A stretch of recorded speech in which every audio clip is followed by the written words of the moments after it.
Set up. And the timer just ran out, and that was the first words spoken on this stream. Yes. Everyone thanks Steven here, who's in the Discord audience, as we get everything set up here. We just set up in a Discord room here on the English Hub, and instead of doing a bunch of themed call-in shows tonight, we're just going to have a watch party and watch some videos, and have some fun existential crises. And I got the I party think this lights. one's talking about meaning. Yeah. Hell yeah. And so we're just taking it easy tonight. But if it's something that interests you, come join in, chat with us. We'll be watching, pausing, and drinking and thinking. Drinking and thinking. That's what we should have called it. Yeah. Should have. All right, should we get into this this first one? Yeah. This is a video called "Meaning is a Jumper That You Have to Knit Yourself." It's by a depression turtle. This is Viktor Frankl. He was a neurologist and a psychiatrist. He lived through the concentration camps of the Second World War. He survived starvation, slave labor, watched countless people die. You know what the concentration camps were. We won't dwell on it. Anyway, during that time, he had a revelation, which was this. Humans are an animal driven by purpose. Above all, we strive for a sense of meaning in our lives, and if we don't get it, we get extremely, extremely sad. And by the time I finished ranting at you today, I hope you will agree with this too. For the longest time, a good day for a human consisted of finding food, finding water, and not getting fucking eaten. And even though... What was that, David? I lost it. I lost the sound. Oh. Can nobody in Discord hear the sound?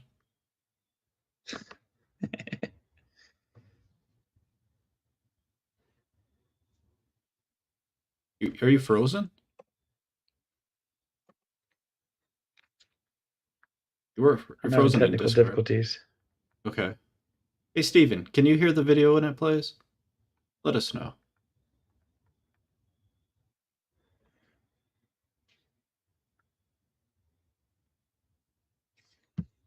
Mm-hmm. I don't know what question mark exclamation point means, Steven. You're going to have to use a few more words there.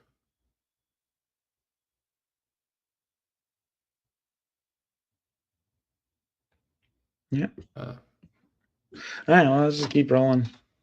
Okay. You can't hear it, though? I can hear it now. I hear things now. hunter-gatherers probably have more free time than we. We're in. You're good? Okay. Yeah. We're Right. good. We do. Chances are the focus of their lives was to stay alive. Next, we developed civilization, and along came organized religion. I'm not shitting on religion here, believe whatever you like, but whether the notorious God does exist or not, it arguably gave humans a purpose in the universe. We were special, we were loved, sometimes, and we actually meant something in the grand scheme of things. Lately, though, things are getting a bit complicated. If you're listening to this, there's a very strong chance you will never live through a war directly, you will never experience prolonged starvation, or have to worry about getting access to clean drinking water. I say this not to guilt you, but just to point out how much has changed for lots of us. However, whereas before, the purpose of one's life was focused around not getting dead, or remembering to worship the god of your choice, today, lots of us have more time to think about life, and we still don't have an agreed sense of what we're doing here. There is a shadow in the background of modern life. It is best described as having enough food, hopefully having enough money to live on, not needing to worry about lions, and still being sure that some vital thing is missing. And that missing thing, Viktor Frankl argued, is meaning. Frankl noticed that lots of his patients had this sensation of total meaninglessness in their lives. He called this the existential vacuum. When I got my cat, I asked the vet, "What do cats need, please?" And she said, "Food, water, and fuss." I give her these things, and she seems, as far as I can tell, pretty cool with the whole arrangement. At no point has she demanded to know the purpose of her existence or the correct interpretation of quantum mechanics. It doesn't seem that easy to satisfy humans, though, because we are very, very clever animals. And oh look, it's 1:30 pop psychology o'clock. Maybe you know about... Is that something that differentiates humans from animals? It would be like the ability to want to have this knowledge, desire for maybe knowledge? When you're not thinking about the meaning of things, you're less human, and the more you think about the meaning of things, you're more human.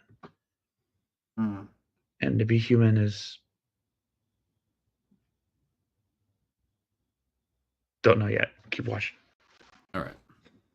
Maslow's hierarchy of needs. It's not accepted by everyone, but it's a pretty good rough guide. So we're fairly sure humans need basic stuff first. Food, water, sleep, etika, then security and safety and no getting nommed by lions, yes, then belonging and love, as in family, intimate relations, then self-esteem, to be respected, to be appreciated, and then finally, self-actualization, or becoming that thing one actually wants to be. Lots of humans, it seems, are somewhere between here and here. Hopefully, lots of us are living in relative safety, and that's grand, but the general message of 21st century life, for being self-actualized, at least in some parts of the world, is make a demonies or buy lots of property or something, and then you'll miraculously be happy and fulfilled. Well, nothing wrong with money or houses, but it seems pretty evidential that is not enough for purpose and happiness in itself. A few recent studies hinted that having money does actually make you happier. Unless you win the lottery, interestingly, then you're probably fucked, link below. But there does seem to be a limit. A Princeton study a while ago suggested that above about $75,000, happiness and well-being doesn't increase that much. Above a certain threshold of being able to support yourself and your family, most humans don't get too much happier above that with money alone. So something else is required for happiness.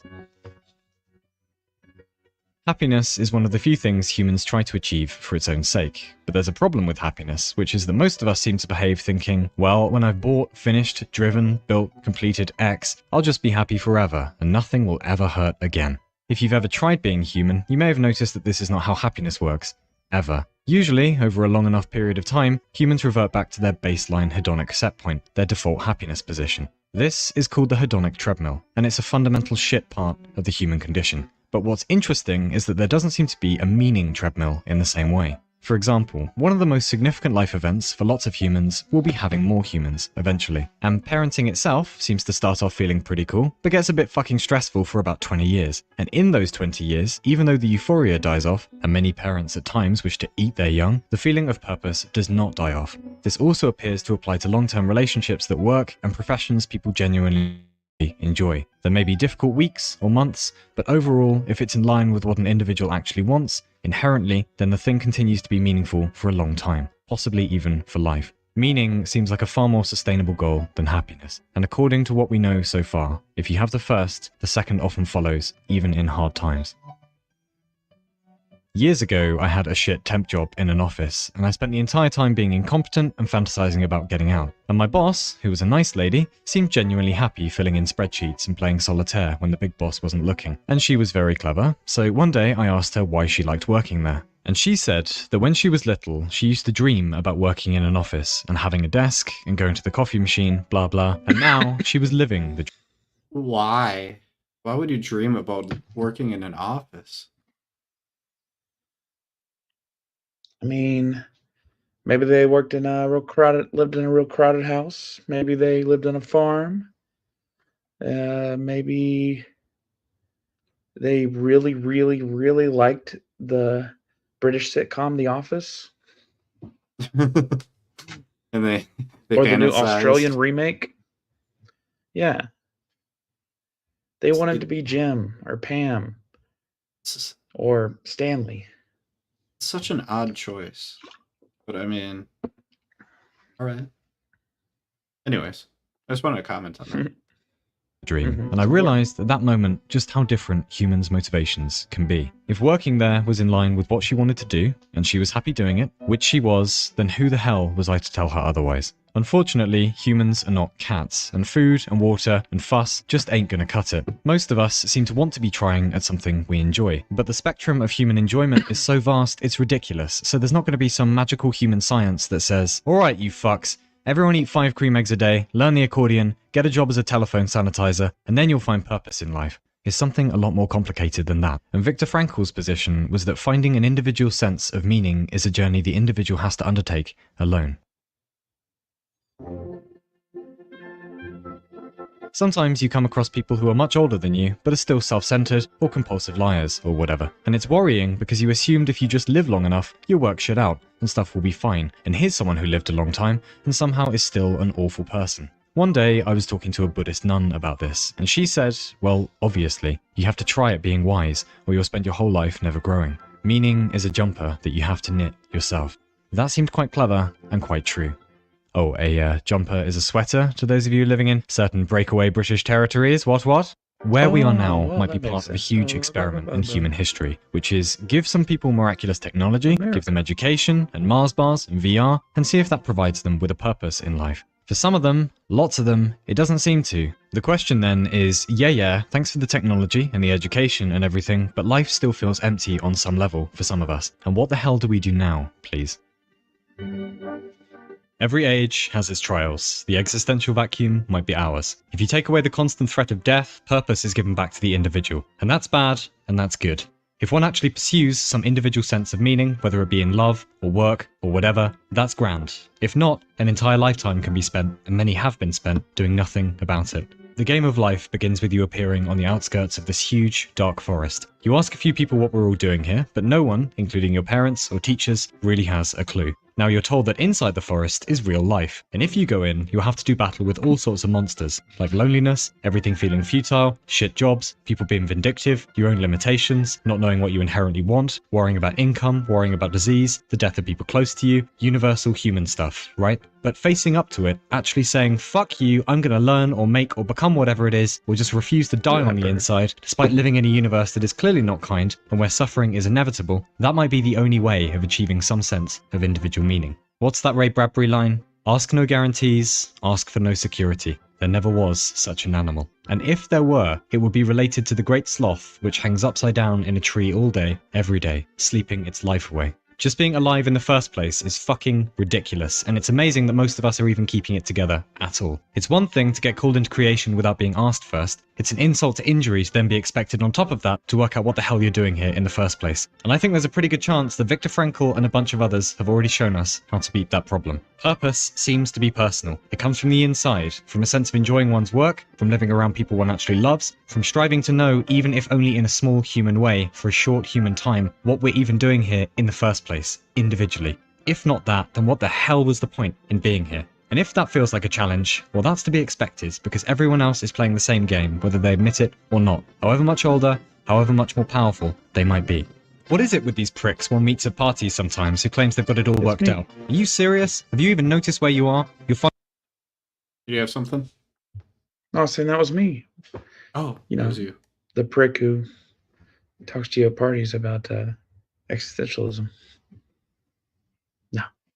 Sorry. Only just being called into creation, are you? You're alright with just popping down the shop for an ice cream and pretending anything makes sense. Are you fucking kidding me? Oh yeah, welcome to existence. Everything's confusing, the universe is actively hostile, and you don't even know what the conditions for your own happiness are. Oh, by the way, you're sentient meat standing on a living spaceship. Best of luck coming to terms with that one. Yeah, like getting very confused about all this isn't entirely natural for literally everyone. Like we have anything more here than just each other. No one knows what they're doing, everybody shits, and really, no one knows what they're doing. And that's alright. That's to be expected. Knit your own meaning jumper if you can. Lots of other humans did, and it seemed to work out for them. Cool. Rant over. Good luck with your fucking lives then. Oh, what's that? It's The Prince of Milk, that book I wrote ages ago out as a paperback. You can get it on Amazon. Okay. Yeah. That was interesting. Yeah, I mean, I think he's spot on. I think that makes sense. If you could sum it up for me in 2 sentences, what would you say? Follow your desires. Be curious. Be curious. Man. Sounds simple. It does. Maybe a little too simple? Maybe I oversimplified it. Maybe so. That's the thing, is like, I like watching videos like this sometimes because it kind of, sometimes I feel like you get answers that aren't the answer, but they're like in the same type of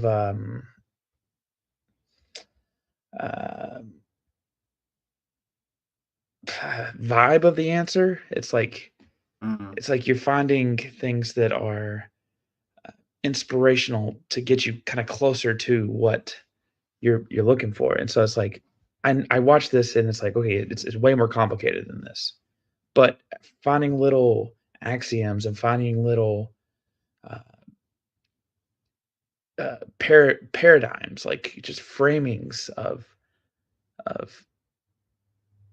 ways of looking at things, can propel me forward in a lot of ways. Because I mean, it's like that doesn't answer a million things. Like I watched that video, it doesn't tell me what job I should do. It doesn't tell me who I am or all that. But it does kind of give you a little bit of tools to like. It's like a jumping point. So I like these videos, even if they're oversimplified, and that's why I think that's why we have like enjoyment out of motivational posters and daily devotionals, daily quotes and stuff like that. Is because I think that people don't necessarily take the actual quote or take the actual uh, lesson or story specifically, but they take that take the message and apply it. Yeah. Yeah. It's like they see something about overcoming, and they find they try to push that energy towards other things. It doesn't actually solve your problems, but kind of gives you a momentum or a framing, I guess. Yeah. Sure. For those you have just joined, we are doing some watch parties of some fun videos. Last one was called a meaning that you must. Meaning as a jumper, you must knit yourself. It was pretty neat by Exturbia. And Pierce, do you have another one queued up? Maybe we can check out another one here. Let's move on to the next one. And if you anybody want to come up and feel free to come up and say some words about whatever, really. Yeah, and come talk about the video. Come talk about your dog. I don't care. We're just in a relaxed mode tonight. We both have busy days, and this is what I'd be doing if I wasn't on stage, is I'd be watching videos on YouTube. And so why not do it socially? Let's give it a shot. Let's do it. This video is sponsored by Fabulous. The first 500 people to use the link in the description will receive 25% off a premium subscription.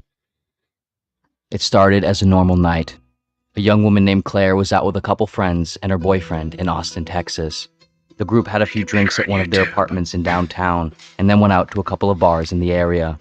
From here, however, things would suddenly and severely turn bad. The next thing Claire knew, she was opening her eyes to stark lighting that overwhelmed and blinded her. It was almost as if she was being born and seeing light for the first time. As her vision returned, she noticed her surroundings. A sterile, mostly empty white room. She was in a bed. Her head was pounding. There was a woman in the corner of the room, but Claire didn't recognize her. In a delirious confusion, she leaned her head up and looked around. "Claire!" the woman in the corner shouted as she noticed. The woman rushed to the door of the room and gestured outside of it. Almost immediately, a doctor rushed in and began assisting Claire, checking her airways, adjusting various medical equipment, and administering medications. After some time passed, the doctor asked Claire how she was feeling and what she remembered. Claire paused for a moment. I don't know. Why?" she said. "You've been in a coma for several days. You hit your head. Don't worry though, everything will be okay. Just try to relax. Things should start coming back to you more and more, and we'll be here to help you and explain everything." The doctor paused. "I'm going to let you be with your mother for a little while." The woman who was in the corner of the room approached Claire's bed. "How are you feeling, sweetie?" she asked. I don't know. Weird, I think," Claire responded. Claire's mother went on to describe what happened. She told Claire that she was at a bar with two friends named Shannon and Mary and her boyfriend Chris when someone tried to fight Mary, but Claire stepped in and tried to protect her. In the process, Claire got hit in the head, knocking her unconscious and causing her to fall and hit her head on the ground. The smack against the ground severely injured her brain, and she was rushed to the hospital, where she had remained in a coma for the following 6 days. Claire didn't remember any of it. She had no idea what happened. But far, far scarier, she couldn't remember anything at all. She didn't recognize her mom. She didn't remember anyone her mom mentioned. She didn't remember having a boyfriend. She couldn't really remember anything from before waking up, just moments ago. She had no idea who she was. It was like she had been reborn, but with an ability to think and understand language and concepts. It was an experience that if she had a stronger reference point for how she felt before and knew what she had now lost, it would have psychologically broken her. Claire spent the following couple days resting and going through assessments, treatments, and therapies. After several days had gone by and Claire's memory hadn't returned at all, the doctor eventually concluded that Claire had developed what is known as retroactive amnesia, far worse than he had originally expected.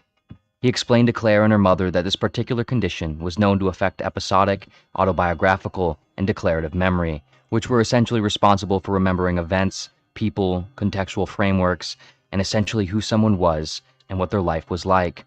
However, it often doesn't affect the individual's procedural memory, which involved things like skills and language comprehension. And so, Claire wouldn't have a difficult time learning new information moving forward, but she would essentially have to relearn everything about her life, about herself. After receiving the news, Claire sat quietly in the hospital room with her mother. Her mother cried for a while. Claire felt very little, struggling to understand the emotions of the situation. Eventually, after some more time passed, Claire looked over to her mother and said, "Can I ask a question?" "Sure, of course, honey. What do you need?" "Who am I? Like, what am I like?" Her mother stood up and walked over toward the bed. "Okay, sure, that's an easy one. You're quiet, always been a little on the shy side, closed off a bit, but you know exactly what you like and want. You always love spending time with your friends and going out and doing things. You like extravagant, big things, especially. Big events and luxurious experiences. You're sweet and you would never hurt or bother or annoy or upset anyone. You don't like to waste time or involve yourself in useless or dumb things, like a fight, for example. Obviously, you got caught up in the middle of something, but you stood up for your friend, so that says a lot about who you are." Claire laid her head back and looked straight up, as if trying to remember or perhaps absorb her mother's words. Vague threads of memory seemed to appear in her consciousness, but what were attached on the other sides remained hung down into the shadows of her mind. Later that day, Claire's sister Sammy came in to visit her. After talking for a little while, Sammy said, "If I know you at all, you definitely started that fight." Sammy laughed a bit, then continued, "You've always been a shit stirrer, you know that? Always ready to fight." The next day, Claire's boy... Okay, I've got a theory. I don't even know if this is a true story, but here's my theory. The mom is, of course, going to tell her, like, what she wants her to be like, right? Like, not necessarily the truth. I mean, in some sense, maybe she's trying to tell the truth, but she's not going to paint that picture in any kind of negative way. No parent would, right?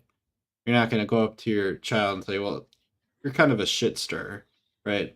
That's never going to happen. I mean, could it be perception as well? Sure. But there's also this, like, social family element. So there's that. Maybe. I don't know. I mean, I think, I mean, we're so many different people to the people we're around. Like, who I am to my parents, who I am to my wife, who I am to my friends, who I am to my coworkers, who I am to the post office people, who I am to the guy at Chuck E. Cheese who was watching kids throw up. I don't know. It's completely different. It's and so, like, if I were to ask any of these people who I am, they probably only give a fraction of an answer. I mean, they have 1/100th or 1/1000th of who I am as a person. And so when they're reacting to me and when they're trying to recall who I am, they're not recalling everything that I'm thinking, everything that I've done to everybody, everything that exists about me. They're only recalling a small segment of that interaction they've had with me. It is true. It's kind of crazy. This video is like creeping me out. Like, just the thought, like how could I rebuild myself if I lost my memory? Like, what will people remember about me? And would you want that Black Mirror? Would you want them to tell you who you are, or would you want to discover who you are yourself? I think I could get away with it saying, "Who was I?" And then I could take, reins and be like, "All right, so that's who I was, apparently. And now I get to be, the greatest dubstep beatboxer of the world." I just reinvent myself. All right, let's continue on. Boyfriend Chris came in to visit, giving her mother some much needed time to go home and rest without worrying as much. Chris sat at the edge of the hospital bed, holding Claire's hand. They talked for a little while, though they had a difficult time finding exactly what to talk about. In the midst of a silence, Claire looked at Chris and said, "Can you tell me who I am and what I'm like?" Chris paused for a moment, clearly overwhelmed. "Well, firstly, you're incredibly beautiful and sweet. More generally, you like your alone time. You prefer the simple things in life, like to just spend time by yourself or a night in. You love pasta and wine. You're a bit impulsive and often kind of like to throw caution to the wind when making decisions." He paused for a moment, carefully thinking to himself. Then he unintentionally gestured a sort of why not look. "You're also kind of defensive, kind of feisty, which I personally love about you. You always say how you feel, but you also kind of like starting things sometimes, like to see what reactions you can get out of people and situations. Sometimes you go out over your head, like the fight. Sometimes you start things with people and it's an innocent thing initially, but it can get carried away." There was a brief silence. "I started the fight?" Claire said. "Yeah, did your mom not tell you what happened?" "No, she did, but just differently, I think. I mean, I saw the whole thing. You and Mary went up to these two girls at the bar because you guys thought they looked at you weird, even though they didn't. One of them just kind of looked at you guys casually, but like you were just in front of them. And then you egged them on, and when they finally pushed back, you guys pushed back further, and then you all started fighting." Claire suddenly laid her head back, confused and disoriented. "But you're an incredible person, Claire, and an incredible girlfriend, and I love you more than anything." 2 days later, Claire's friend Mary came in and visited her. The two sat in the room alone while Mary reminisced over things from their past. After a little while, Claire asked her, "Can I ask you something?" "Sure, yeah," Mary said. "Can you describe what I'm like? Who am I?" Immediately, Mary answered, "You're tough as hell. Outgoing, adventurous, confident, not willing to take anyone's shit. You're my girl, been best friends ever since high school. Always down to drink and go out and have a good time. Down for anything, honestly." Mary laughed. "You're easygoing, love to take risks and try new things. Super fun, and you're an incredible friend. You stood up for me when those girls tried to fight me, so there's that." Hesitantly, Claire said back, "So someone tried to fight you?" "Yeah, this girl wanted to fight me over like nothing, and you tried to stop the whole thing, but they just kept escalating it. But you had my back the whole time." Later that same day, Shannon, Claire's other friend who was there that night, came to visit. Again, at some point, Claire asked Shannon, "Can you tell me what I'm like and what happened?" "Sure, yeah. Well, firstly, you're incredibly kind and smart. I met you in a personal finance course in college, and I feel like I knew exactly who you were as soon as I met you. Pragmatic, calculated, careful. You don't just do things haphazardly. You're thoughtful about risks and what you spend your time doing and who you spend your time with. You can kind of be closed off into yourself a bit. Don't like doing crazy things or going crazy places, which is just like how I am. You don't like causing drama or being involved in anything stupid. You were just caught in the middle of a misunderstanding. I saw the whole thing.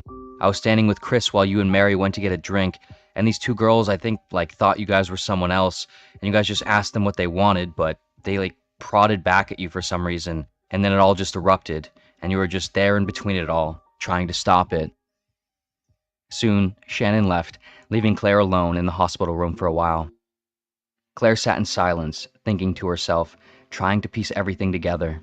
It had been a little over a week since she had awoken from her coma, unaware of who she was and what happened.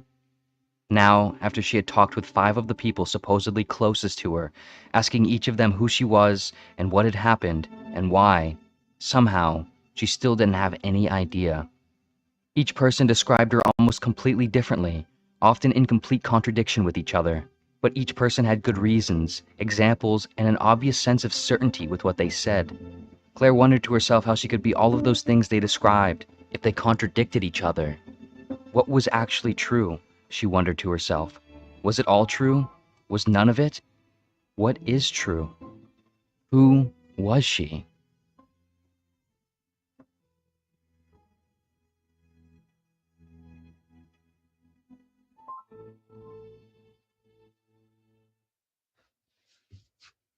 This video was sponsored by Fabulous. It's fascinating that most of us could easily describe a few simple things that we could do each day that would almost certainly improve our lives. Eating better, sleeping. The self-care app, Fabulously Simple, Fabulous works like a digital code of goals and habits they want, which uses their behavior along the way. Start building toward your ideal daily routine today. I thought it was in the middle. I thought there was more to it. I wanted an ending. Yeah, I did too. I wanted an ending. Yeah. What do we have to do? He's supposed to give us the answer. Who was she?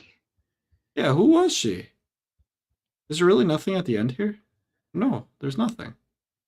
Wow. That was disappointing. Yeah. It was very disappointing. Yeah. Wow. That guy does some really good videos, typically. I think I was the wrong one up on the list. I think we already know the answer, though. The answer is like different people will perceive us differently, for one. And then also we interact with people in different ways. So their perception is going to be different because of that also. Mm-hmm. You remember back in the MySpace and early Facebook days when everybody was filling out these surveys of like trying to answer questions about what they like, don't like, and then they'd ask other people, like, what do you see me as? Or like, what do you think my favorite this? Like, people have this strong desire to be validated, to be seen as they hope to be seen, me included. I can't tell how many times I've stared at Facebook trying to think of a way that ask people, so how do I come across? Like, what's your impression? Without sounding like I'm asking what their impression of me is, because that's a sure sign of not having it all together. So,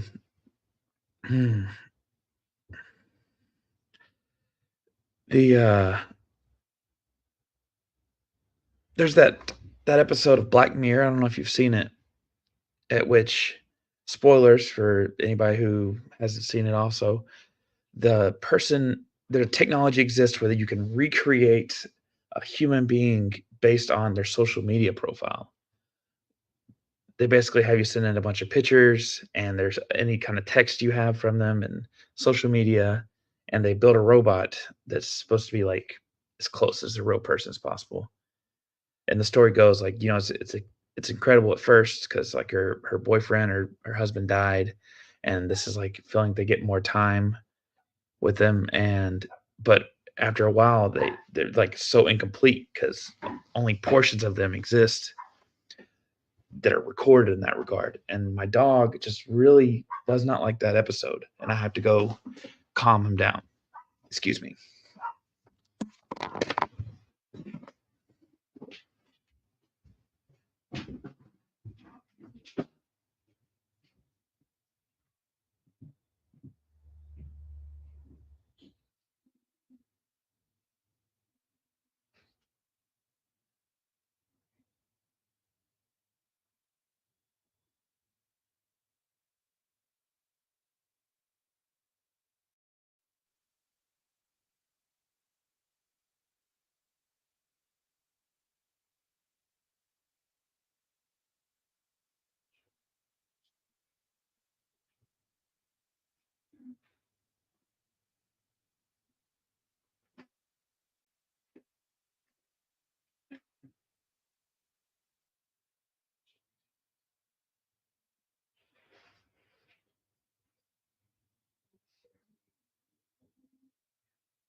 All right.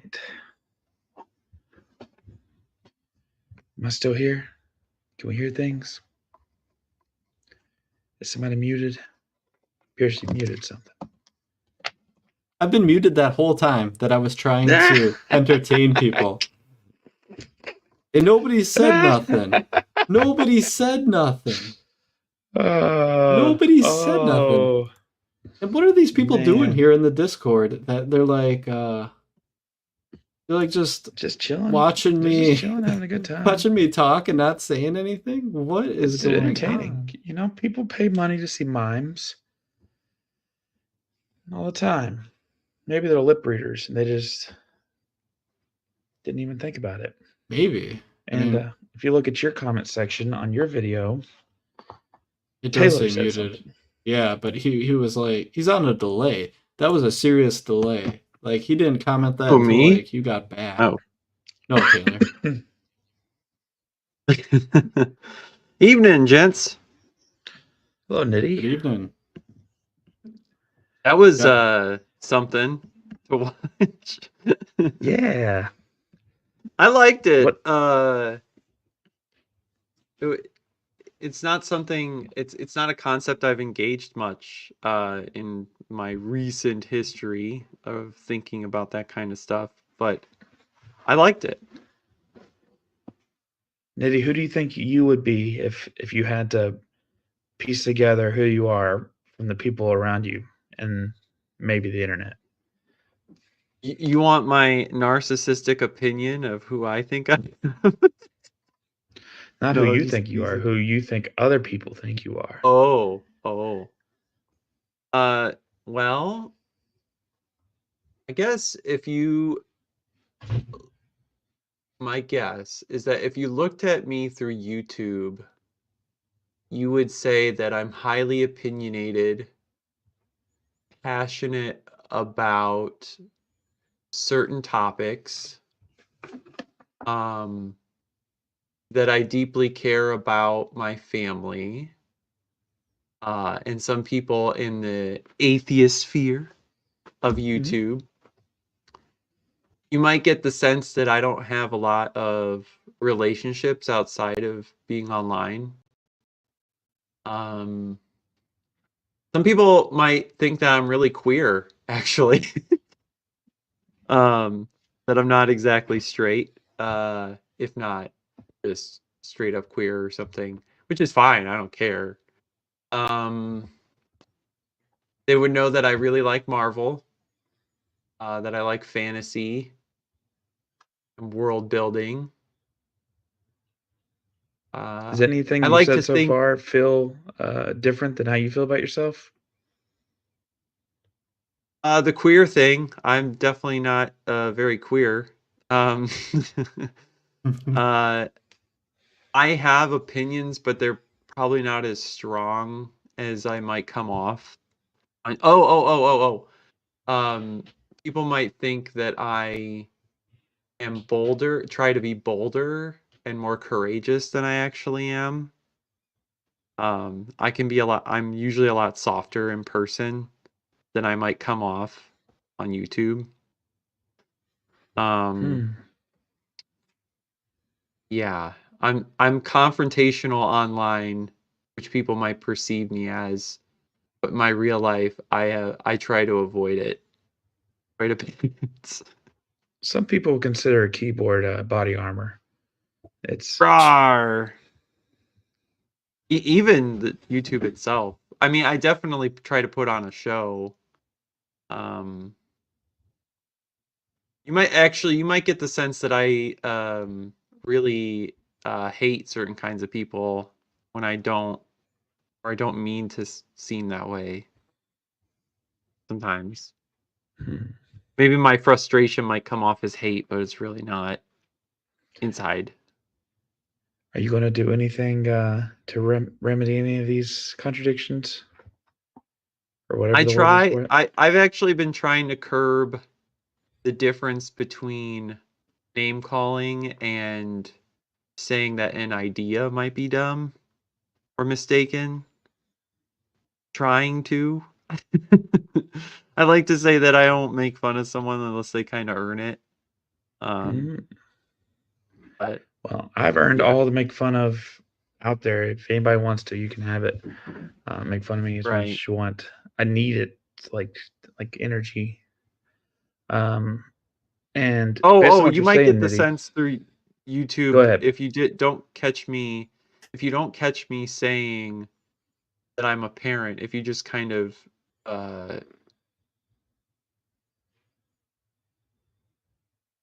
if you don't view as much of my content through all the way throughout, you might think that I'm just like a forever kid because of like my backgrounds and my attitude and my boisterousness, but I'm really a parent and I try to be serious and work a job.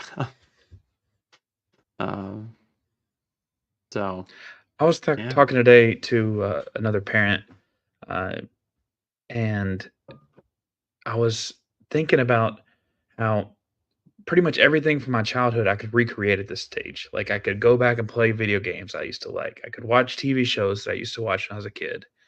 I could technically go have friends together. Like I could get some friends together and play or whatever.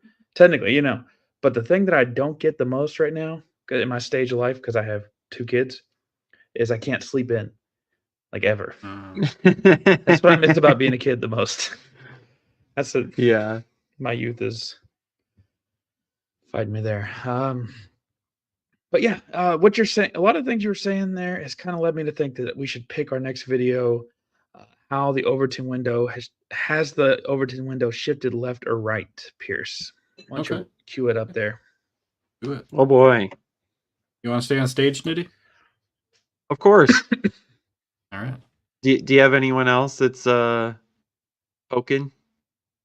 No. The Overton window represents the range of acceptable discourse within any given society. Ideas within the Overton window are given the privilege of being seen as reasonable and clean, while ideas outside the Overton window are shunned as unreasonable or unfeasible. People apply the Overton window to both individual issues and sets of beliefs. For example, when applied to tax, you can say that slightly more tax and slightly less tax are both within the Overton window. Saying that there should be no change to tax would be in the dead center of that Overton window, while having much more tax or much less tax would both be outside the Overton window on this issue. Most people don't use the Overton window when talking about individual ideas. They instead choose to use the Overton window to refer to whole sets of ideas. Now, the easiest way to categorize sets of ideas is through political frameworks like ideas.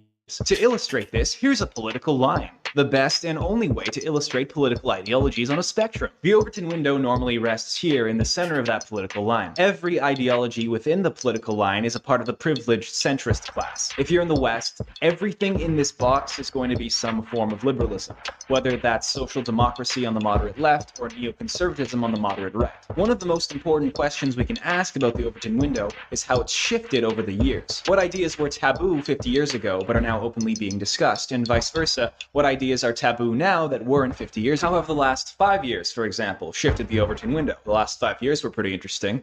How have the last 5 months shifted the Overton window?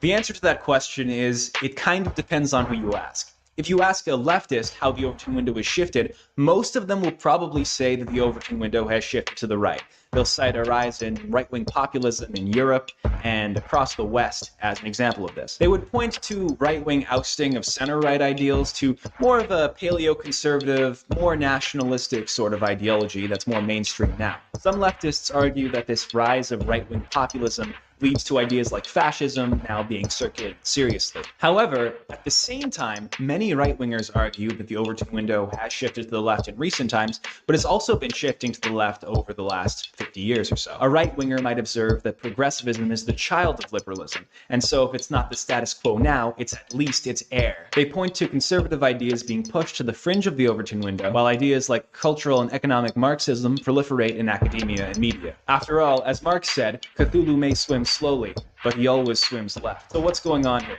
The left says that the Overton window is shifting to the right, and the right says that the Overton window is shifting to the left. Could one of them be wrong? Impossible, because there is literally no difference between the left and the right. In terms of how base they are, we must assume that both of these viewpoints are exactly correct. But how can the Overton window have shifted both to the left and to the right? Well, we're going to have to do some science to explain that. Some political science. Hold on, I have a PhD. You have to have a very high IQ to understand drag. Now listen, I know a lot of you simpletons can't possibly understand this, but what you have to keep in mind is that the Overton window has a constant surface area that can never be broken. According to my exact, precise scientific measurements, the Overton window has exactly a surface area of 3 centimeters squared. Now remember, the Overton window moving like this would be impossible, because then the surface area would be greater than 3 centimeters squared, because it's made of glass. You can't stretch glass. I have come to the conclusion that this is the only way the Overton window could have possibly shifted. That's right. You can't stretch glass. This dude's fucking nuts.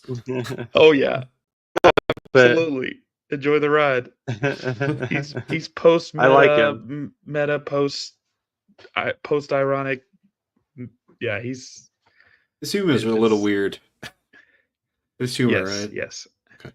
Oh yeah. No, like it's have right you guys up ever there in seen Internet Etiquette with Eric? Mm-hmm. Oh yeah. Yeah, that I enjoy his it's stuff. not there, but this is like your gateway drug to Eric. Yeah. I like Internet Etiquette with Eric because it's like, he has a little bit of a slant, but like, I mean, he just makes crazy mess for everybody. He like makes ridiculous YouTube comments for people, and it's just it's well done. You can't. It's master level trolling in a way that's, yeah, exactly. We'll have to pull it up here in a little bit. All right. So the window, you can break it. Oh yeah, that's it. Go.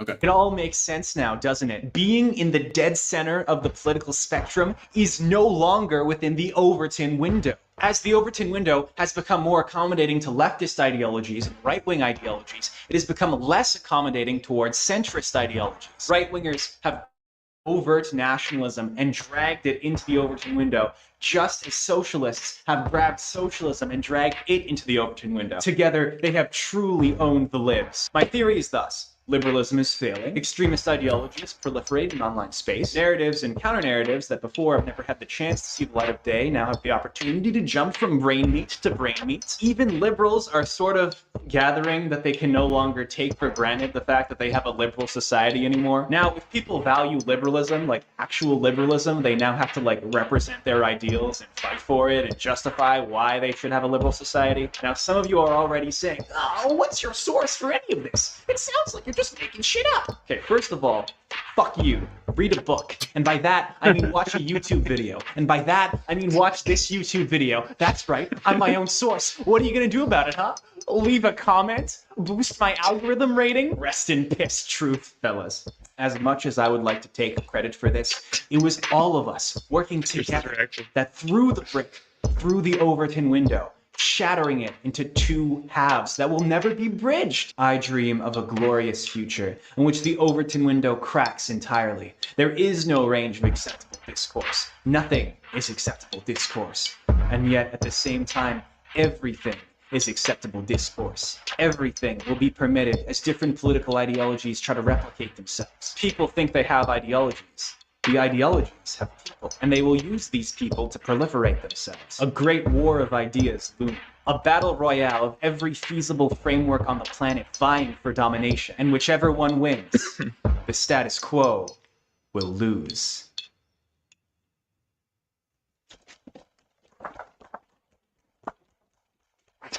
Pierce the fruit. To be fair, you have to have a very high IQ to understand Dreg. The humor is extremely subtle, this isn't and without over. a solid grasp of What's the rest science, of this? sociology, and psychology, it's most just of the jokes will go right over.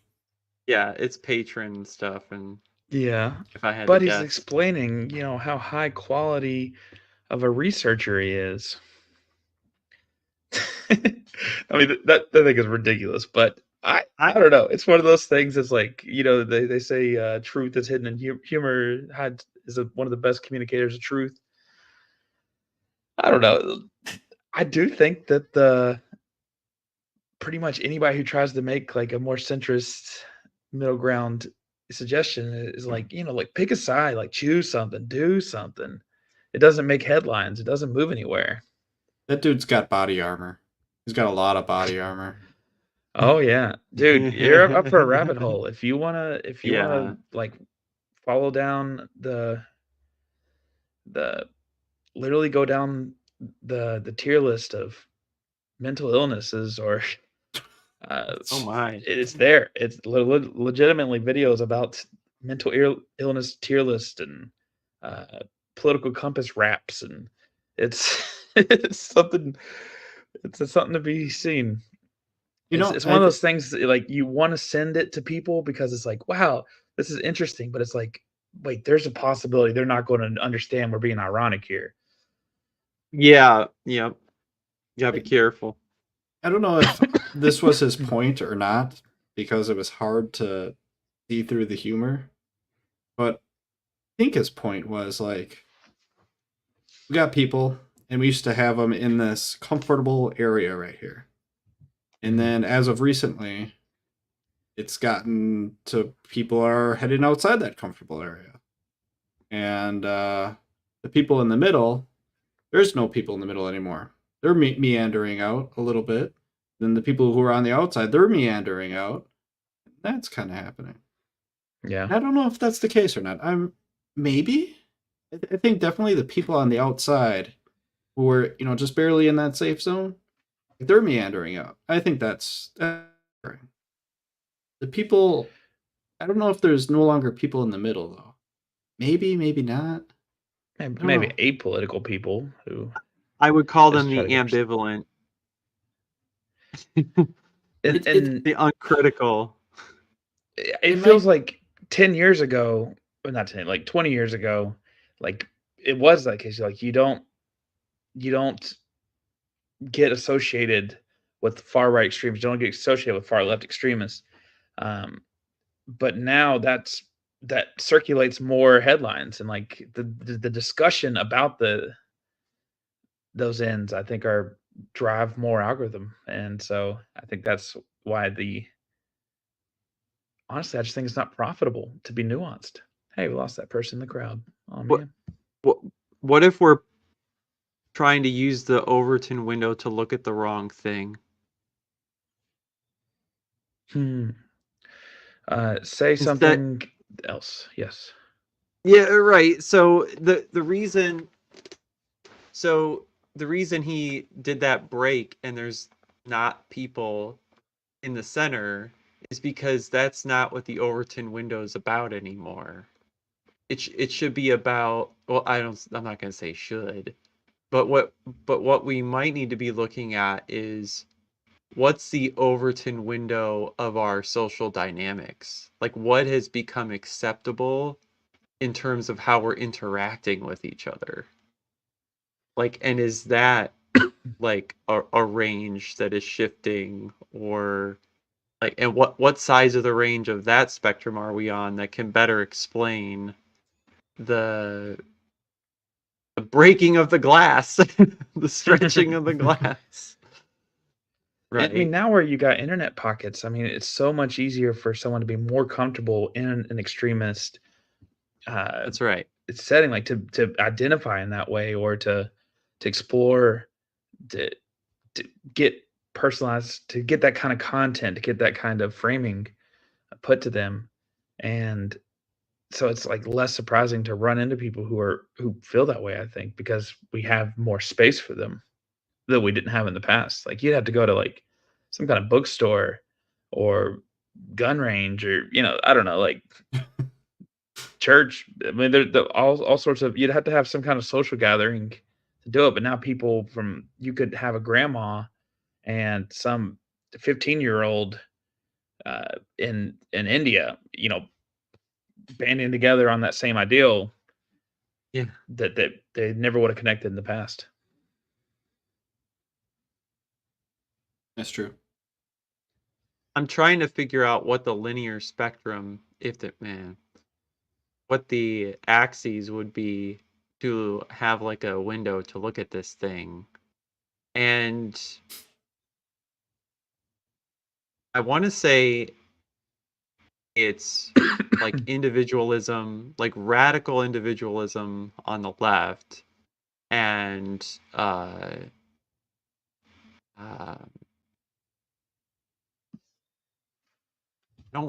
trying to think of a complete altruism, but that's not right. Like radical individualism on the left.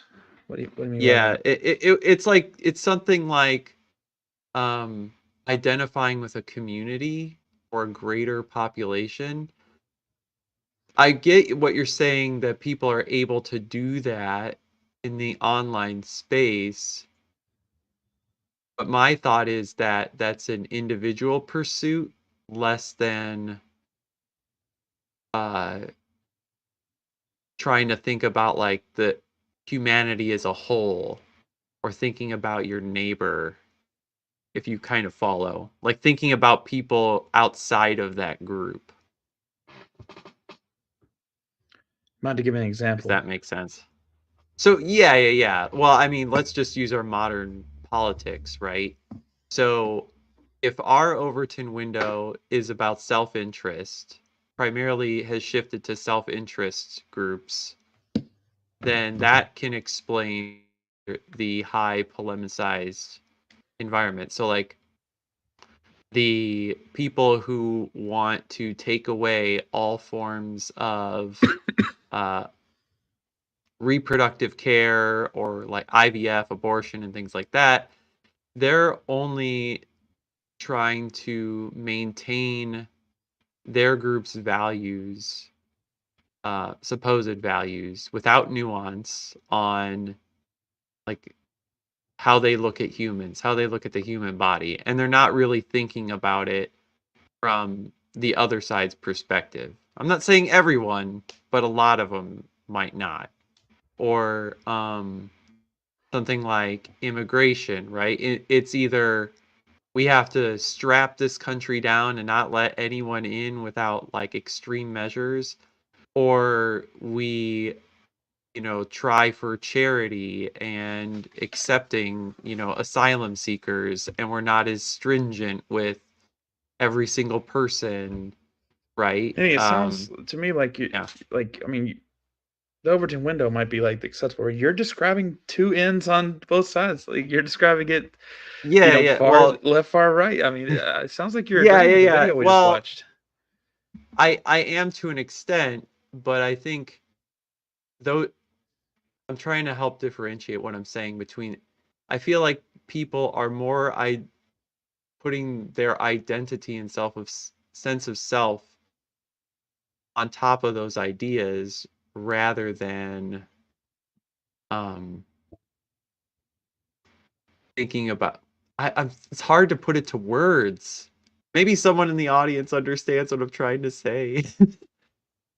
Rather than trying to like, rather than valuing like diversity and challenging of their ideas, or plurality of perspective. There it is. Maybe that's it.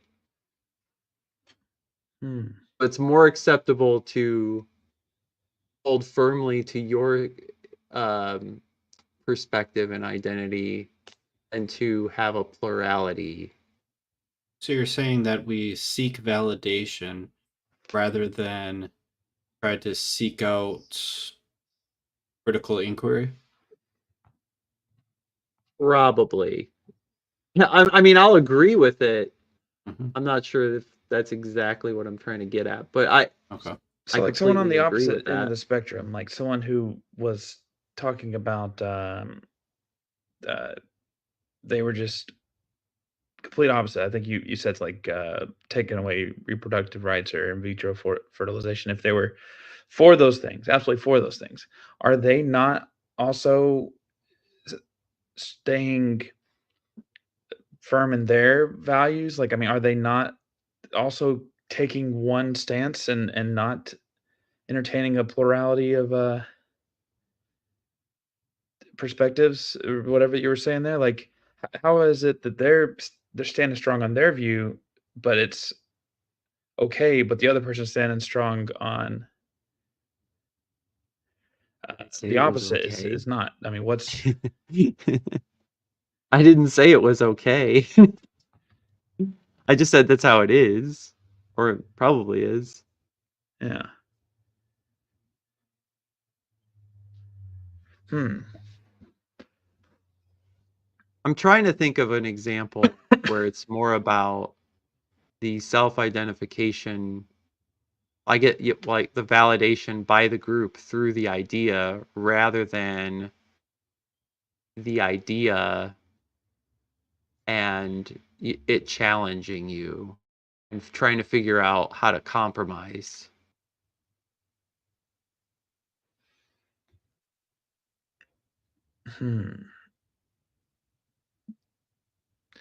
It's a can of worms. At least that's how I see it portrayed in, my media bubble.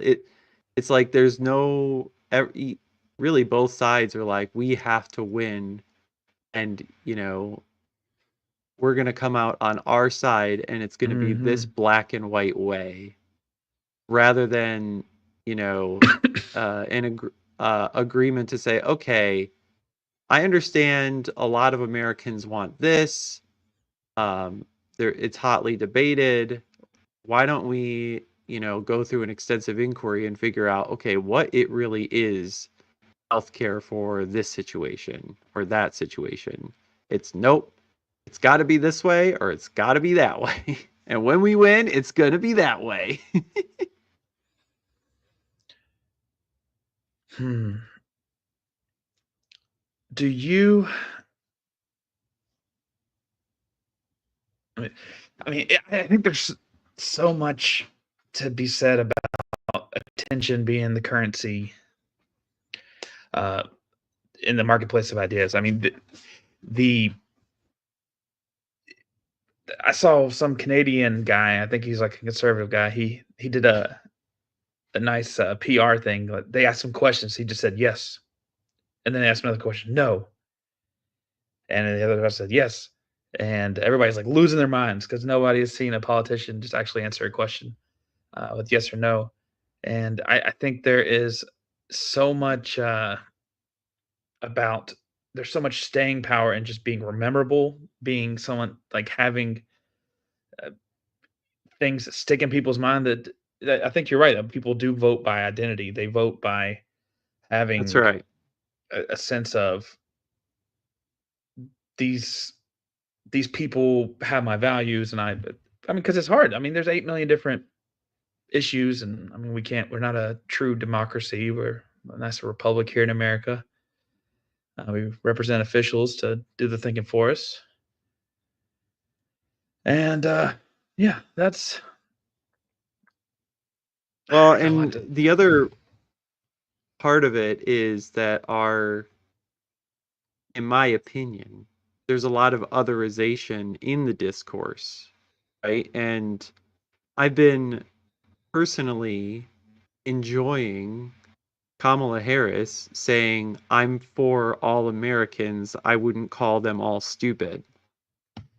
Right? When I listen to a radio station, there's a radio station that has like I'm going to say a right leaning, and the commercial break has their soundbite, and it has since 2016.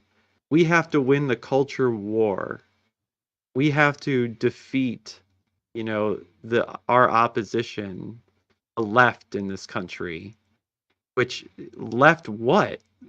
Like, who? Your audience is probably so diverse. Sure, leaning, but what's going to be left to your whole audience? I mean, that's going to look completely different. Some on a much more radical side, and some maybe who were apologetic or sympathetic.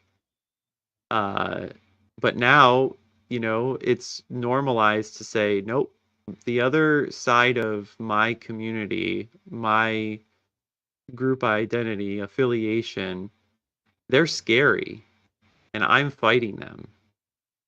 And I just really despise that language. But yeah, it's so easy for people to put other groups and people into like another category, like an enemy category, and then and then it's just kind of all over from there on out. I was talking to a friend of mine a couple days ago, and she has this job where she does political surveys. She has to call people and be that annoying person. And she was saying that when I asked her specifically, like in blue states or in red states, like when there's like an overwhelming majority and they're the minority, like does it seem like they have a greater understanding? Do they seem to treat opposing party, people of that party, not necessarily the candidates, but like they seem to have some sort of greater understanding. And she seemed to indicate yes, that they seem more polite, more understanding, more polite. And the people who were people who were in red states who were red, who were voting Republican, they seemed, or the same thing for blue people in blue states, they were like overwhelmingly less understanding and more hostile. So I think the more exposure you are to that other group, I think the more understanding that you can have.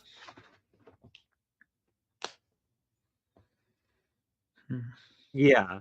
And I think a great question that we should, and I'm going to say should, ask ourselves is how much am I charitably engaged with the other side rather than coming over to preach? Like, especially on YouTube, right? It's one thing if I go over to a Christian channel and I just like say, you know, you're dumb, you need to change your mind, blah, blah, blah, blah. Like, that's not going to work. It's like, okay, what if I just sit and listen to their argument? And I wish people would do that more. I try to do that. And then I'll push back in the comments. And I hope they're, you know, reading and thinking about it. But I try to even preface it with like, I know that text comments can seem rough. I'm not trying to, you know, hurt you or whatever.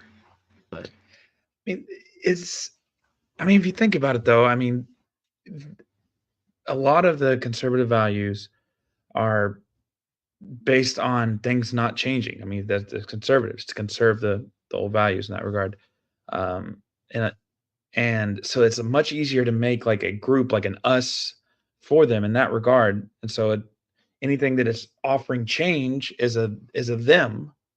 I mean, it's very easy for that to be part of uh, the whole setup on that. I mean, in fact, the left has a hard time with unity because a lot of what they have is can be contradicting at times because what they value the freedom for people to have different values,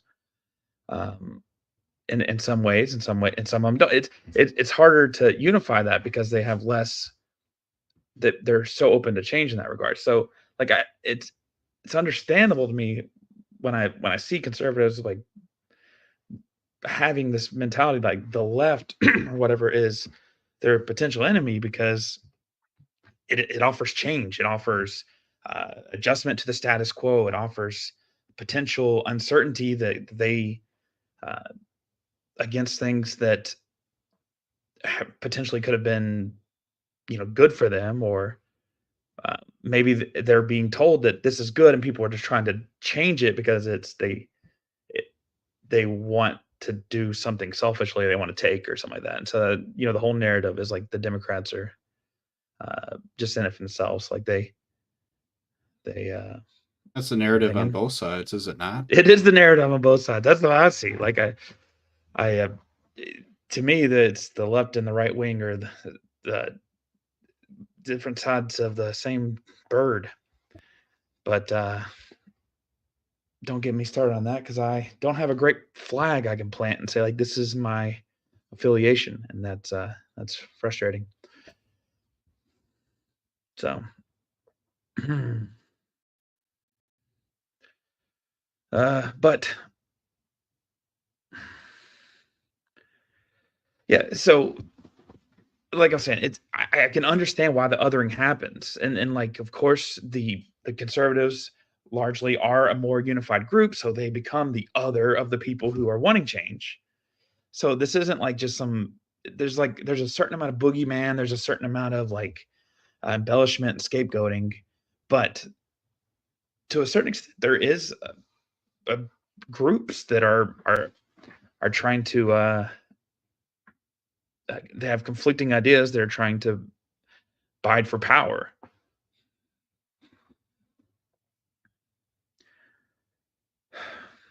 I don't know though. Can't we all just get along? No. No, I mean, definitely not. Yeah. I'm one of these people who's like, yeah, that's ever happened in humanity? Have we all just gotten along at any point? No. Absolutely not.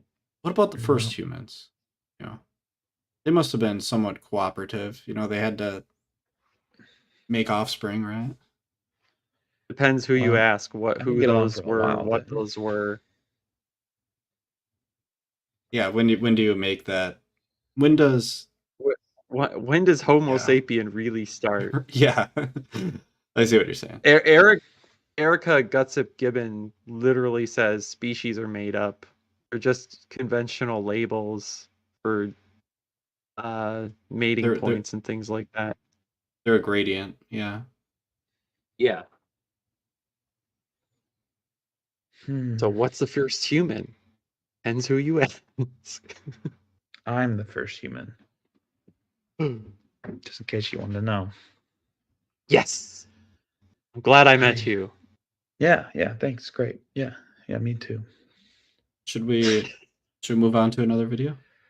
Yeah, you want to take a pick there? A lot of them are a little more long, but we can hit some chunks. Let's see. There's a video back when I liked Jordan Peterson, before he became like a paranoid. I think I found a good culture war guy. Let's hear this one. Oh, geez, yeah. I was reading the Bible last night. That's great. I read some interesting passages. Oh, let me guess. You're going to read something that sounds unkind or violent. Love one another. As I have loved you, so you must love one another. Do not be terrified, do not be discouraged, for the Lord your God will be with you wherever you go. Even though I walk through the valley of the shadow of death, I will fear no evil, for you are with me. So when I picked this video, the title is just context with a bunch of exclamation points. I had no idea that was coming. Ask and it will be given to you. Seek and you will find. Knock and the door will be opened to you. Every word of God is flawless. He is a shield to those who take refuge in him. Now you're in my alley. For love Let's go. comes from God. A priest's daughter who loses her honor by committing fornication and thereby dishonors her father also shall be burned to death. Out of context! That's not what You're it leaving means. out the important part of You that. twisted the meaning the of that. Bible. Anyone who blasphemes the name of the Lord must be put to death. The entire assembly must stone him. What about the historical You're leaving out the context? important parts of Why that. do you have to That's take for a one different verse on its time and own? a different culture. I will release wild animals that will kill your children and destroy your Hold cattle. on. I know what you're trying to do, but that's not actually God speaking there. Look, the Bible was written by fallible human beings. Hold on. No, it's Yahweh. From verse 13 of that chapter, it's Yahweh speaking in the first person. Oh, yeah? Well, you must have taken it out of context. Come on, look at the surrounding You're just story. picking and choosing within to the suit your culture own that it was agenda. written in. God is love. Right, so you're not concerned about knowing the context of that? No, that's passage. The Lord is good, a refuge in times of trouble. He cares for those who trust in him.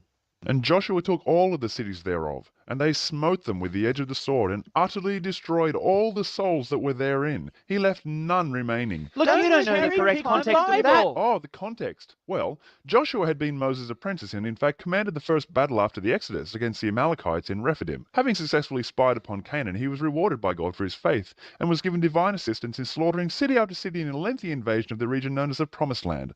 No, look. Okay, David, does this get better? Have you seen this? Yeah, I'm pretty sure it's the same thing, like the entire time. Over and over and over. Yeah, it's just the context thing. Yeah. So, yeah, man, I'd forgotten about that video. But yeah, I don't have it. Yeah.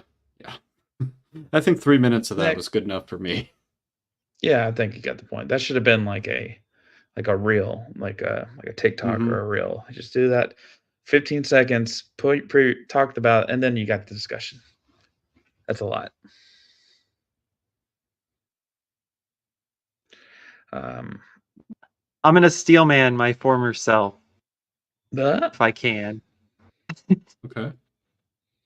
Go ahead. So I am actually fairly certain I came across that channel a few years ago before I would say I no longer identify as a Christian.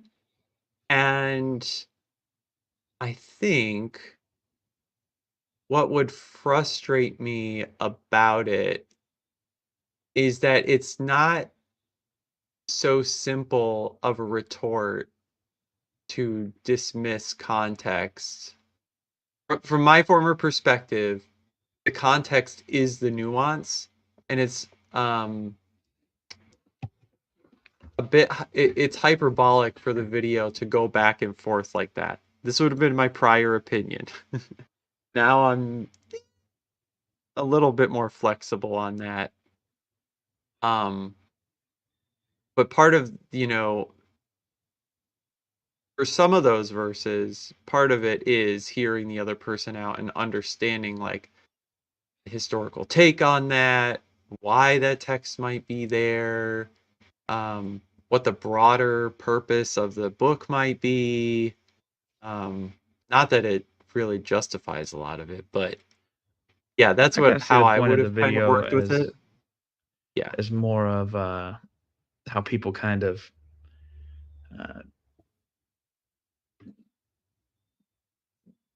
they don't want to have to provide the context on things that are easy and that sound good and stuff like sure. that. It's just like, and I get it, and I spent a lot of my life in that way. Like, well, it's like Pine Creek's "Poof or Drown," right? You know what that is? I do. Yeah, Pierce, have you heard that one? Probably. It sounds familiar, but I couldn't recite it. I couldn't. I'm sure it's a thought experiment, right? Do we want a quick recitation? It's basically he goes around asking people that if you were approached by Yahweh back in the Old Testament and he asked you and said, okay, everybody has been sinful and there's only one just person and like his family I'm going to save. Now, should I put the men, women, children, and infants and babies away, or should I drown them? And then it's like the object is to make you think. Well, I mean, do you say poofing would be better because it'd be less suffering, or do you say drowning would be better because that's just what God willed and so it must be the best? It's an interesting discussion that people have. Gotcha. You actually should that you should decontextualize it a bit more than that, though. You don't say it's God in the Old Testament. You just say God has taken you up and said, here's what I want to do with humans. Here's option A, option B. And then the end of it is you ask, which did God choose? And it should bring to memory for them the flood account, or at least that's how I do it. Yeah. So typically I've only seen it talking to after a person together. who's been talking about how they've been a Christian for a long time, or like and they're trying to do like apologetics, and then that question is asked. Typically how I've seen it, but that's neat to do the old outsider test there. Can we bring an alien into the mix with that? Oh, an alien who's never had any experience. Change it to an alien? I don't know. As the decider or the decision provider? Like they say, like I could do this to the human race or that. Sure. I don't know. If you haven't seen Pierce's channel not before, too bad of an idea. Yeah, it's just basically another god in that regard. Yeah. Right. But if you haven't seen Pierce's channel before, he will ask people like, let's say a Hindu and a Muslim are talking to him, and they're both making kind of similar methodologies to reach their conclusions on a few things. And he'd say, what if an alien came down and he was trying to learn about Earth, and they heard these two people getting the same conclusion different conclusions using the same method? How could he tell the difference? So it's pretty fun listening to do that. Yeah, it's kind of like your whole thing where it's the born yesterday. Yeah. Yeah. Yeah. It's basically the same thing. Yep. Yep. I like back when I was really framing a lot of my identity of YouTube content around street epistemology. I was going to say I was going to call it proxy proxy street epistemology, but no, I'm about burnt out on labels. I just want to exist.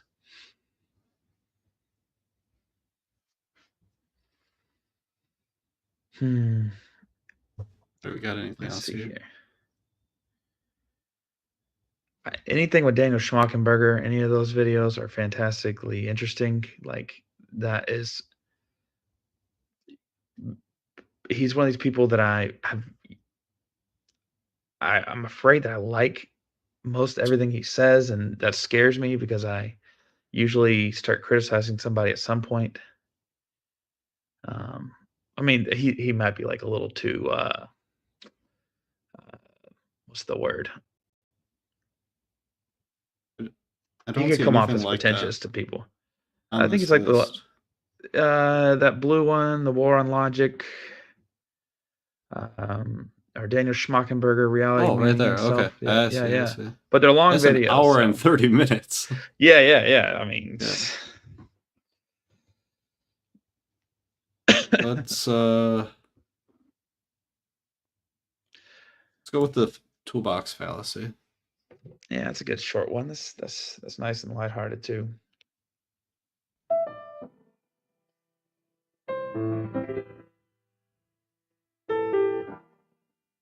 I have lost count of the number of times I've come to understand something about myself through a piece of entertainment.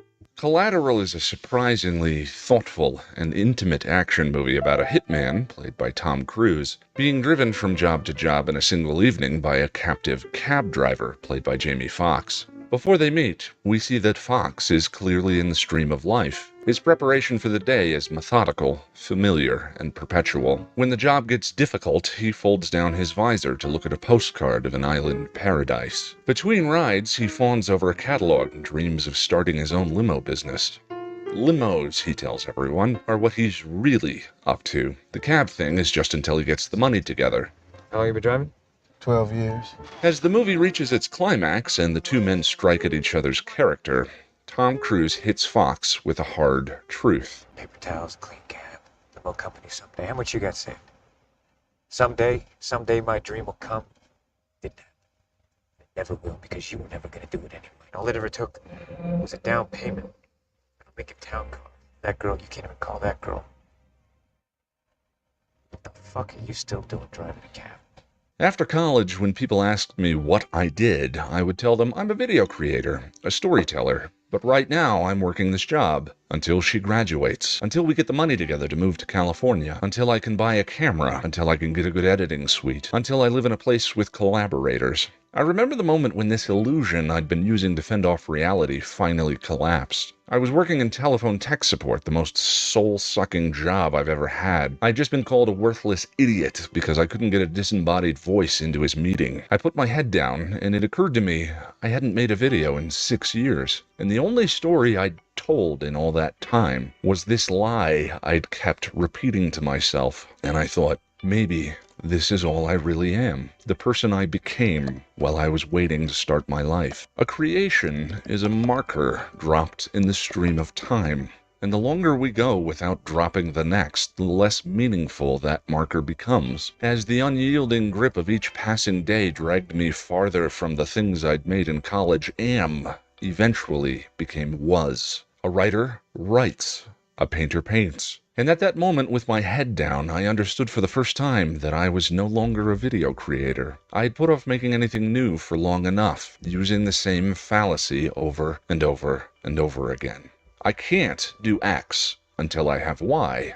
Once I have the gym membership, tablet, camera, laptop, time, then I'll be able to work out, paint more, work on photography, write, be happy. That is the toolbox fallacy. And it has been one of the most persistent, tick-like, ever-present lies to myself I've ever distinguished, infesting a wide variety of aspirations: health, love, creativity. And the toolbox fallacy often hides in plain sight because, as with any good self-deception, it only works because there are certain circumstances when it's actually true. It wouldn't be so damn sticky if it were never valid. Now here are some helpful examples. I can't fly without a plane, that's true. I can't cook without a heat source, that's also true. I can't drive without a license, that's not true, but it is good advice. Worse, often I found once I had the tool I was coveting, things still didn't change. The new camera languished on the shelf. The computer became an instrument for gaming only. The Fitbit became a measure of all the steps I wasn't taking during the day. The hard truth is that the lack of these things wasn't actually what was wrong. Having a hammer is not what makes you a carpenter. Using a hammer is what does, and a writer writes, be it with laptop, pen, crayon, or haiku carved in the sand with a branch. My dad played the piano his whole life. When the family would take vacations and there wasn't an instrument in sight, I would sometimes catch him pounding a concerto out onto the tabletop, the notes echoing in his mind. See, the fallacy's reason for being is to distract from the real problem, which is in all cases some manifestation of failure fear. When you realize you haven't been to the gym in a month and just ordered takeout for the 3rd day in a row. When your characters have jumped the shark and you don't know how to write them back to where they should be. When you can't stand the video you just made, feel like an utter and complete fraud, and don't want to publish. When they leave. When they stop texting you back. As kids, we were fearless. We drew horses in our notebooks that looked to adults like fornicating haunted trees, all bent over and stuck together. We told stories that lacked an adequate climax, barely met the requirements to be classified as English, and our protagonist's motivation was completely hazy, but who cares? Because do you realize that story had a giant laser in it? That thing was huge! We didn't care. Expression was bursting from our hearts and fingertips. And then somewhere on the road to adulthood, we were taught to demonize our mistakes. Maybe we never really change. The real value of an education is self-awareness. The ability to see our already always automatic ways of living our lives. Being the grump in traffic. The why me at the DMV. And for me, the toolbox fallacy. Self-awareness doesn't make those corrupted perspectives of ours go away, but it does give you the freedom to choose another way of being. And with every step in a different direction, you feel the gravity of those automatic ways of being less and less.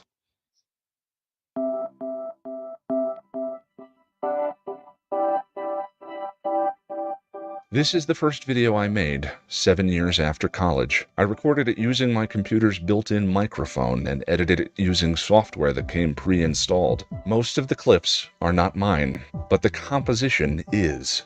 A writer writes. This is still one of the videos I am most proud of.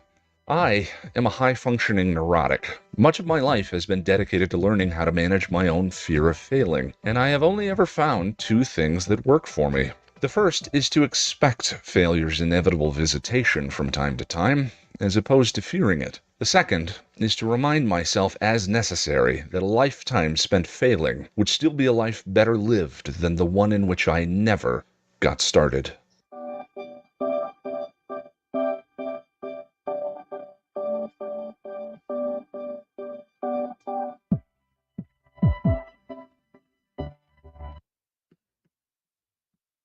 Takeaway is have the right tools. You can't do shit without the right tools. Tools are not good enough because you need motivation or you need desire. And if you're afraid of failing, then you're never going to do it. But fuck failing and just do it. That's my takeaway. Was that the message? I mean, it's definitely something we can experience a lot. I feel the same way about my YouTube channel sometimes. Where it's like, oh, if I do this or if I have more time that, maybe I'll make this a quote success. Like, what the hell is success even to me anyway? Also, with the kid thing, the freedom to express ourselves and not worry about mistakes and how we lose that in adulthood. I think my favorite thing that I try to do at my job, or just when things go like quote unquote wrong in public with me or my kids, like I like almost run into somebody, or or I drop stuff at the grocery store, I don't like freak out, or I literally forgot my money. I've done that before. There's a song from Doc McStuffins. It's called "Whoopsie, I Made a Mistake, but It's Okay." And it's trying to teach you that, like, even though you're not very good at something, or things go wrong, you're just like, okay, but there's still more life to live. You can always try again. Like, for most things that are kind of harmless. Obviously, there's some mistakes that you can't go back from, but for a day-to-day like proverb, whoops, I made a mistake, but it's okay. India, I feel like you should be the one who's making videos like the one we just watched. Damn it. Like that was not a half bad like start to a script right there. That wasn't bad. Oh, thank you. I appreciate that. You're welcome.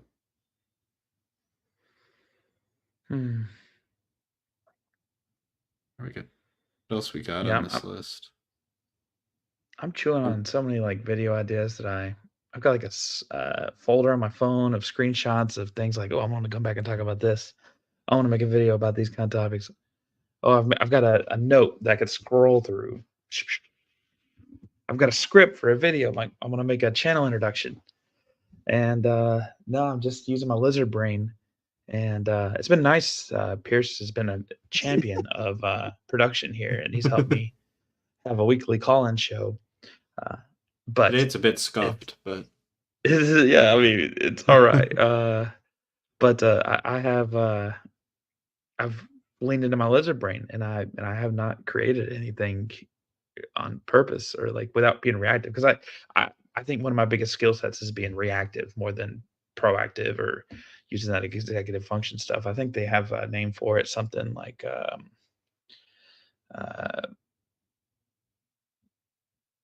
dumb. No, but I don't know. I do every like I watch that video like once a year or something like that, and it hits me hard. I'm chewing on it now. Comment something that you keep thinking that you're not ready to start, but you really just need to start it. Just do it. That meme, oh my god. I mean, I actually have a conversation that I need to finish syncing up between the two microphones I use to record it, and just keep putting it off for some reason. I don't even know. So I can add it to my little goofy series, but I mean, that's one thing off the top of my head. Yeah. Very relevant. I've heard things like if you don't make time for it, it doesn't happen kind of thing.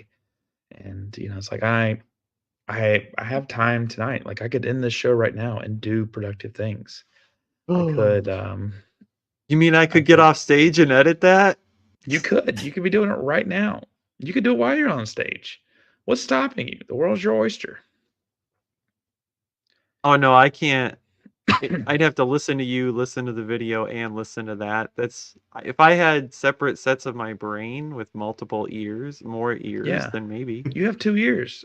You're right. Well, is that the toolbox fallacy? I need an extra ear and brain region. You're gonna be waiting a long time for an extra ear. I mean, we're getting close, but I mean, it's still going to be a while, and it's going to cost a lot of money. And then you're going to think, I need to get the money to get an extra ear so I can edit and be on stage and talk at the same time. You just got to do it. Just do it. But yeah. So I've been caught with my ear pants down before on stream where I was half listening, and then they ask me something. I'm like, oh shit. Oh yeah. Sorry for the swears. Ear pants.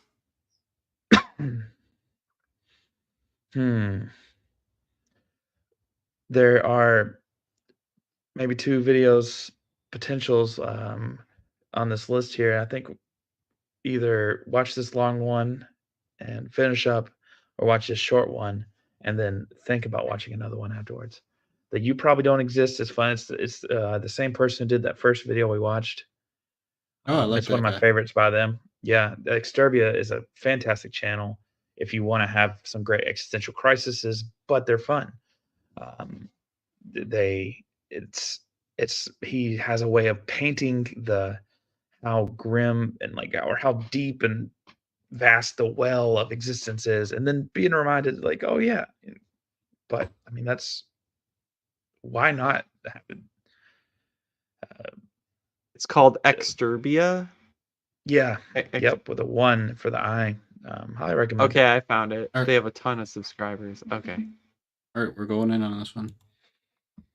Yeah, I know what you're thinking. Where'd you come up with that title, genius? On the fucking toilet? Well, yes, actually. And that's because today we're mainly going to be talking about consciousness and... Jesus, what the fuck? Fear. Fear is an automatic response in your brain to perceived scary shit. But fear itself is not under your conscious control. It is automatic, and if it's automatic, then that is not you.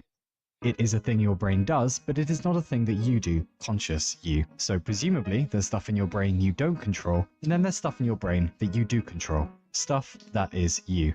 Let's find out where the line is then, shall we? Well, for most of the day so far, you've been blinking and breathing automatically. Congratulations, keep it up, but now you're thinking about it, so you're doing it manually. Anyway, you'll forget about it in a few minutes, and all of that will become automatic again. So that is not you. Okay, what next? Well, what about the things you like? Surely we choose those. Let's say your music taste, for example. Good music activates the part of the brain dealing with euphoric reward response, or the bit that makes you feel nice. Okay, fine, but did you choose to prefer Metallica over Beethoven, or over the blood-curdling sound of 2 cats banging outside? No, obviously not, otherwise you just choose to prefer everything. Even though you can choose what to listen to, the preference itself, what presses your musical, or foodish, or social buttons, is out of your control. So that is also not you. Okay, so we'll push the line over a bit more. You don't control what scares you, you don't control basic survival stuff, you don't control what you enjoy. So okay, but at least you can choose what your brain is processing, right? Where to put your mind. Yeah, well, not always. If you're a native English speaker or just fluent in English, you're not choosing to understand these words, are you? They're just coming in and your brain is doing the work for you. Like, try to hear these syllables without the meaning. An adequate kitchen. A stationary football. 2 cats reenacting a scene from the motion picture Titanic, having provided a rubber ring for the mice. An anthropomorphized dog off for his final exam before qualifying as a lumberjack. A man successfully combining his responsibilities as an accountant with his love of nautical tourism. A man with a hitherto unexplained eye condition attempting to play a piece of music on the abacus while not gripping the abacus correctly. And a doctor who is about to destroy a burger as well as the majority of his left hand with the help of, if I am not mistaken, a silenced Walther PPK. It's impossible because language processing, when you're good enough, is automatic. So that is not you. Okay, Jesus, but what about high-level stuff? What about playing instruments or driving a car? That must take awareness. That can't be automatic. Yeah, okay, probably, for the first while. But if you play an instrument, you may have noticed your fingers just know what they're doing, automatically. Or if you drive, you know it's possible to get from A to B in a car and spend the entire time having an argument in your head with your dad because he still hasn't bought you that fucking Etch-a-Sketch, while never actually thinking about changing gear or pushing the pedals. So high-level motor coordination, when you practice it, can be completely automatic too. Yeah, okay, but at least simple motor tasks are in your control, moving a hand or a leg or whatever. Yeah, or not. Very simply, Benjamin Libet did a fairly famous experiment with getting people to press a button randomly when they felt like it. He was monitoring their brain activity while they did this. The weird thing is that the brain seemed to be preparing to push the button a disturbing length of time before people were reporting choosing to press the button itself. There are problems with this experiment for sure, but it does seem a bit like the systems underneath you, underneath being conscious, might be way more essential than the conscious systems themselves, and that choosing to do stuff is maybe just a game the brain plays afterwards to justify what it was already going to do anyway. Maybe. Okay, so fear isn't you, survival stuff isn't you, preference isn't you, lots of motor control isn't you. Christ, what else is going on in there that isn't you? Well, a fair bit actually, like, oh, you know, balancing when you walk, or falling asleep and waking up, or remembering who you are, or where you are, or when you are, or fetching memories in the first place, or taking all of the perceptions that are coming in through your senses and turning them into a coherent picture of the world that actually makes fucking sense, or even just processing everything at the same time, or processing text, or perceiving color, or just pretty much anything. Most of it is automatic, or at least not mediated by you consciously. Is there anything in your brain that you do control then, you silly, clever mess? Yeah, let's start by you closing your eyes. Go on. Are they closed? They bloody better be. Nothing nasty is going to come up on the screen or anything, right? Close your eyes, Pierce. Cool. If you listen to my voice for a moment and just try to ignore how grating and pretentious it is, if you put everything else out of your mind, all the anxieties and the neuroses, all the sensations of your body, you will find that underneath all of that is nothing but awareness. There's no obvious you on the inside. There's no tiny cat pulling levers and pressing buttons. There's no center to being conscious. It's just presence. It's just awareness. There are sensations and awareness of sensations, and then processes, probably most of them automatic. You, as a thing, don't seem to have a center if you look for one. You, conscious you, do not really exist, not concretely, to be very simple about it. That is the idea, anyway. Go on then, open your eyes, you scallywag. Another automatic process in the brain might be the system that says, I am a thing with a centered self. There is something on the inside doing the experiencing, and it is me. But maybe there isn't. Maybe there just fucking isn't. And what then? Well, insulting sign-off followed by jaunty classical music. Dovijdene. Hang on a second. Look, even if you are kind of a lie, which you might be, me too, you are still self-aware, whatever happens. And that is pretty unique. We don't know how self-aware other animals are. Almost no animals recognize their reflection for some reason, except maybe some of the great apes, possibly dolphins, elephants, and magpies for some reason. But a bigger question is, if there are other species in the universe, and there probably are, and if they've been around a while, and they probably have, are they self-aware? We always seem to make out that advanced aliens will have gone down similar lines to us, starting as cells, going up and up, building fast food joints, smoking doobies, etc. But would they be self-aware necessarily? Like, maybe evolution accidentally made some higher mammals on Earth self-aware because it's better for problem solving or something in this one case. Maybe it was just one of those weird drunken experiments nature undertakes sometimes, like platypuses or Winchester. Maybe we just got really lucky. This might be a one-time trick in the universe, and we got to take it for a test drive. And that really gets one thinking, because what we need is a global holiday, and we'll call it Being Alive is Fucking Cool Day, where everyone gets the day off, and just for a bit, even for a few hours, takes the time to remember that everyone you meet, however shit, is kind of a miracle in plain sight. And on Global Being Alive is Fucking Cool Day, we'll all eat donuts and take leisurely strolls in the park and be cool to everyone, and around 3 o'clock, solemnly put our hands on our hearts and pledge the following: that as the sperm that won the race, as the mud that woke up, as a blob of carbon currently taking the shape of a human, I do declare that the world is cool, and being self-aware is fucking cool. And I shall henceforth hold doors open for people and fill pints right up to the top with only minimal foam, and endeavour not to be a knob unless it's absolutely necessary. And I do hereby furthermore declare that getting bored in a universe this weird is unacceptable, and if that happens, I should probably take up the tuba or organise a water fight. We shall have bad days, yes? We shall have good days, yes? All the while remembering that most things in the universe don't even have fucking days at all. Even if it's all a facade, there is something on the inside that knows it's a thing. And that is the cat's pajamas. That is the veritable lobster's bottom. Oh, and there'll be hats, and free beer, and bouncy castles. And I will see you there, carbon units. Russivapur, Biob, no gutter for all. Wow.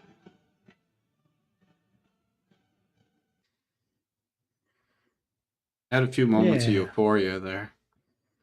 Yeah. Mm-hmm. It felt like a crescendo of a song, or yeah. That kind of leads me into my do we have free will, not free will, the illusion of free will. Oh, geez. Questions. Good times. I love it. It's an existential crisis, but fun. Yeah, I mean, I like the music example because it's a very testable example. Like if you just you just flip your way through the radio, right? how much control do you really think you have over which sequences of sound you like versus what someone else likes, right?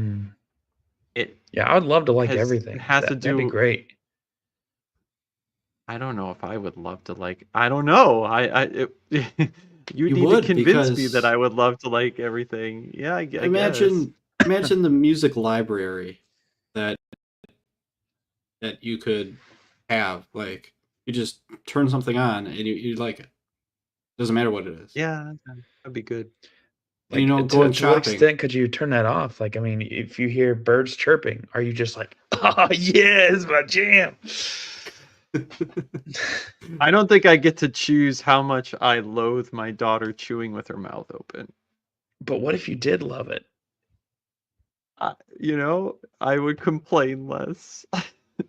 Like, what if it gave you the same feeling as her giggling? It's the same noise. It's a noise coming out of their mouth.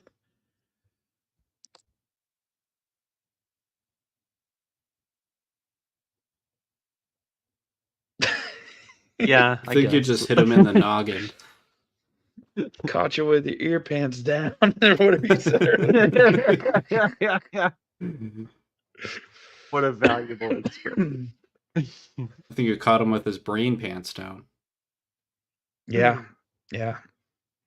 So everybody who's watching this show on Discord, everybody's watching the show on Pierce's channel, on my channel, streaming on both for fun times.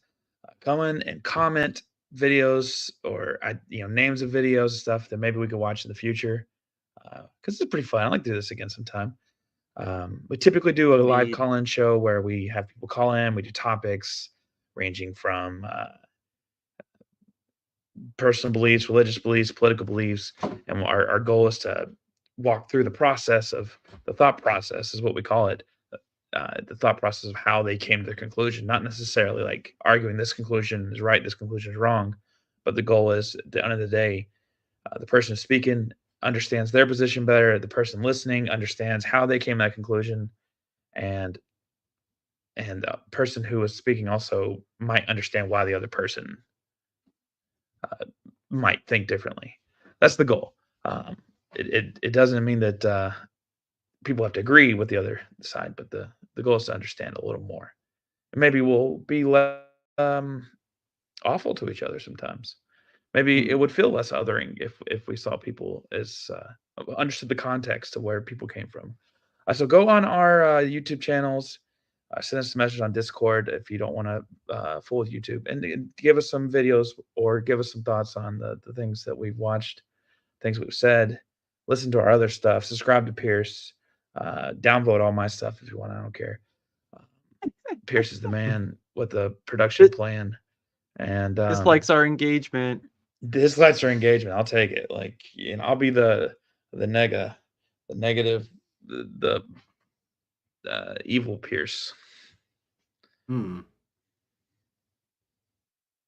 Yes, go sub to them. They are. This is good fun. Thanks for coming up, Nitty. Of course. We might do this on Discord next time. We might do this sure through like StreamYard and just have like a link to call in. It might be easier. Yeah, a little cleaner and easier to do there. So yeah, you guys can always message me if you want me to swing on by if I'm free. We'll do. I like bringing. I'm not saying I want to become a regular or something. You can just. Oh, you're not going to be a regular. I'm just going to tell you right now. We are irregular people. Like, we are clogged up. Okay. Ooh, clogged up. Which end? Yeah. Definitely the rear, because all I do is diarrhea of the mouth and constipation of the brain. Are you talking out your ass? Because all I hear is. Yes. Why, yes, I am. All right. Since Nitty's up here, I think we should let him do the outro. Say something. What? Say something interesting, Nitty, to send us off. Yeah. You are always amazing, and don't let anyone tell you otherwise. Every day is new. You make a mistake. Whoopsies. It's okay. Whoopsies. Here we go.